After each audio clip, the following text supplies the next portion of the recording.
BNP, জামাতে ইসলাম, হেফাজতে ইসলাম, চরমোনাই, মান্নাবাই, সাকিবাই বা অন্যান্য আরো 60টা দল আমরা ঐক্যমত্যে পৌঁছেছি।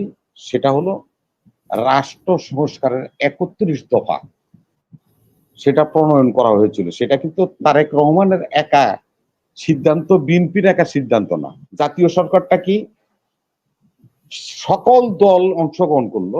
একটা দল হয়তো বা কোনো আসন জাতীয় সংসদে পেল না, তাকেও সরকারে আমরা নিয়ে আসবো, বঞ্চিত হবে না।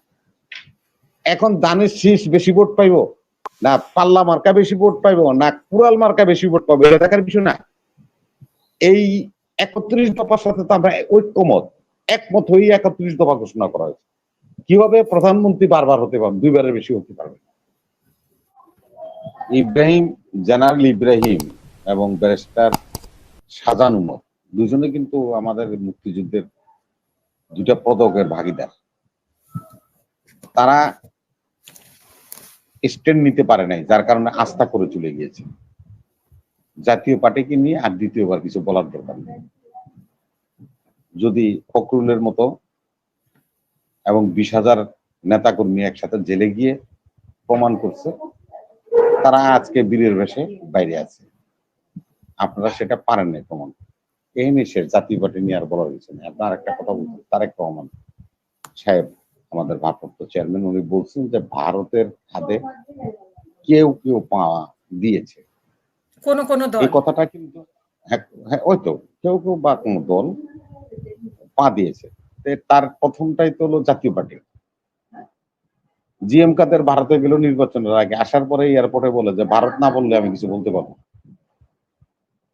হ্যাঁ, তারপরে কেউ কেউ বলতেছে অনেক পার্টি ভারতের আমন্ত্রণ জানাচ্ছে, ভারতের সাথে বন্ধুত্ব করতে চায়, ভারতকে রাগ করে কিছু বলা যাবে না, এমন ধরনের কথা বলছে।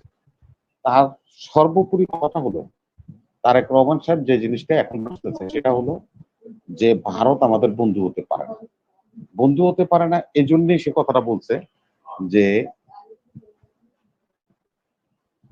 ভারত এই জন্যই বলছে যে আজকে রাশিয়া হলো সুপার পাওয়ারের একজন স্থায়ী সদস্যের একজন রাশিয়া, ভারত হলো রাশিয়ার সবচেয়ে পরম বন্ধু। ভারতে বসে হাসিনা মোদিকে দিয়ে রাশিয়ার কে দিয়ে তারা একটা চিঠি বাইলেটারে লিখছে জাতিসংঘের মহাসচিবের কাছে যে ডক্টর ইউনূসকে যেন বক্তৃতা দিতে না দেওয়া হয় এবং ডক্টর ইউনূস বাংলাদেশের বৈধ সরকার না। এই যে তার একটা কনস্পিরেসি ষড়যন্ত্র, সেদিকে আমাদের খেয়াল রাখতে হবে। আমরা আমাদের যে অবস্থা এখন বিরাজমান হচ্ছে সে অবস্থাতে আমাদের জন্য একটা দুর্ভাগ্য, আমরা নিজেরা কাদা ছোড়াছুড়ি করছি। এই কাদা ছোড়াছুড়ি থেকে বাইরে আসতে হবে আমাদের। এক, দুই হলো হিরু আলম নিয়ে যে কথাটা, সেটা জিন্না ভাই বলছেন, আমি আর ওইভাবে বলবো না। তো আমার কাছে ব্যথিত হয়েছি যে আমাদের দেশের একজন বিখ্যাত মানুষ, আমার দেশ পত্রিকার সম্পাদক মাহমুদুর রহমান কুষ্টিয়ার আদালতে যেভাবে তাকে হামলা করে তার মাথা ফাটিয়ে দিয়েছিল, সেটাও আমরা দেখছি জাতি হিসাবে। মাহবুবুল্লাহ স্যারের মতো লোক, বয়োবৃদ্ধ মানুষ, তাকে হামলা করে জামা কাপড় ছিঁড়ে নগ্ন করে দেওয়া হয়েছিল, সে দৃশ্য দেখার অভ্যাস আমাদের আছে। ব্যারিস্টার মইনুল হোসেনের মতো লোককে এট এ টাইম 500 মামলা দিয়ে বিভিন্ন কোর্টে আপনার হাজিরা দেওয়ার জন্য যে কোমরে দড়ি বেঁধে টানা হেঁচড়া করা হয়েছিল, সেটাও আমরা দেখছি। আবার একটা উদাহরণ দেখেন, তারই ছোট ভাই ইত্তেফাকের সম্পাদক আনোয়ার হোসেনকেও কিন্তু পুলিশ গ্রেপ্তার করেছিল, জিজ্ঞাসাবাদ করে তার শারীরিক অবস্থা ভালো না দেখে তাকে কিন্তু ওর বাসায় পৌঁছে দিয়ে আসছে। এটাও কিন্তু এই দেশে একটা দৃষ্টান্ত আছে, আমরা এগুলি ভুলে যাওয়ার মতো না। আজকে যে কথাটা বলছেন উনি জেনারেল সাহেব আছেন, মেজর সাহেব আছেন, ব্যারিস্টার সরওয়ার সাহেব, ভারতের স্বাধীনতা নিয়ে আমাদের যে বাংলাদেশে 71 যুদ্ধে নিয়ে যে প্রশ্ন আমরা উত্থাপন করি, এখন এই মুহূর্তে ভারতের প্রতিরক্ষা ওয়েবসাইটে আপনারা ক্লিক করেন, দেখেন 16 ডিসেম্বরে 1971 কি আসে। তারা বলে পাকিস্তান হিন্দুস্তান যুদ্ধ, বিজয় কে হয়েছে?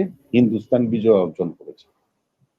আরেকটা জিনিস দেখেন, যারা বিজয় অর্জন করে, উনি সেনাবাহিনীর লোক, আমি বলি বিজয় অর্জন করে, যেরকম ফিল্ড মার্শাল আইয়ুব খান 65 যুদ্ধে জিতার পরে ফিল্ড মার্শাল হয়েছে।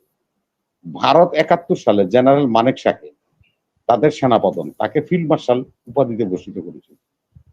বাংলাদেশের কাউন্টার পার্ট, আমরা যারা স্বাধীন হলাম, আমাদের সেনাবাহিনীর প্রধান ছিল এমএজি আতাউল করিম ওসমানী, উনি কিন্তু ফিল্ড মার্শাল হতে পারেন নাই। এখানে স্বাধীনতা প্রশ্নবিদ্ধ করে দিয়েছে। অনেক তাবৎ বড় বড় লোকেরা কথা বলে, শুনি শুধু আমরা। তাদের কাছে আমার প্রশ্নটা যে আমরা এখানে হেরে। আর একটা জিনিস ভাই, নয় হচ্ছে, হ্যাঁ, আজকে আমাদের নেতা তারেক রহমান সাহেব, আমি সকল দলের কথা বলছি আপা আপনাকে শুনুন, আমরা যখন বিভাগীয় সম্মেলনগুলি করতেছিলাম তার আগে আমাদের সাথে 20 দলীয় জোট ছিল, সেই জোট আমরা ভেঙে দিছি। তারপরে যে আন্দোলনটা আমরা বাংলাদেশে করেছি সেটা হলো আমরা যুগপত আন্দোলন। তার মানে হলো বিএনপি, জামাতে ইসলাম, হেফাজতে ইসলাম, চরমনাই, মান্নাবাই, সাকিবাই বা অন্যান্য আরো 60টা দল আমরা ঐক্যমত্যে পৌঁছেছি। সেটা হলো রাষ্ট্র সংস্কারের 31 দফা, সেটা প্রণয়ন করা হয়েছিল। সেটা কিন্তু তারেক রহমানের একা সিদ্ধান্ত, বিএনপির একা সিদ্ধান্ত না। যে দলগুলির কথা আমি বলছি সরোয়ার ভাই, সকল দল বসে এটা নিয়ে বহুত কিছুই হয়েছে, আন্দোলন বারবার পিছিয়ে গেছে, মতানৈক্য হয়েছে। তারপরে কিন্তু আমরা এই 31 দফা রাষ্ট্র সংস্কারের এটা সকল দল স্বাক্ষর করে তারপরে আমরা যুগপত আন্দোলন শুরু করেছিলাম। বিভাগীয় সম্মেলনগুলি এবং অন্যান্য আমাদের বিভাগীয় সমাবেশ থেকে আরম্ভ করে 28 তারিখ পর্যন্ত আমাদের যুগপত আন্দোলন, এই 31 দফা সংস্কার। সেই সংস্কারের প্রথম কথাটা হলো কি, যে সেটা হলো যে আমরা একটা জাতীয় সরকার গঠন করব।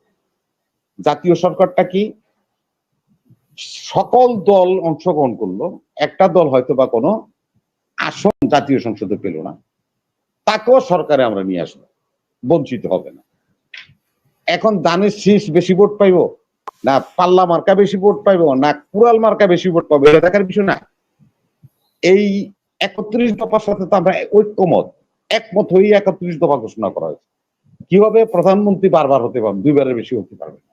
এখন তো নির্বাচন না আপা, নির্বাচনের বিষয়টা তো এখানে নাই। আমাদের রাষ্ট্র সংস্কারের জন্য যে 31 দফা প্রণয়ন করা হয়েছিল প্রতিটি বিভাগে, পুলিশ বিভাগ বলেন, সাংবিধানিক সংস্থাগুলি বলেন, যেমন নির্বাচন কমিশন, অন্যান্য যারা আছে, হ্যাঁ, সবকিছুতেই কিন্তু আমাদের 31 দফার মধ্যে কিন্তু টাচ করা আছে। আমাদের এই মাননীয় প্রধান উপদেষ্টা এবং উপদেষ্টা পরিষদ ওই 31 দফা দেখলেই বুঝতে পারবে সংস্কার কিভাবে হবে। সংস্কারের একটা রোডম্যাপ আমরা আগে দিয়ে রেখেছি, সেটা ফলো করলেই ওনারা এটা দ্রুত করতে পারবে।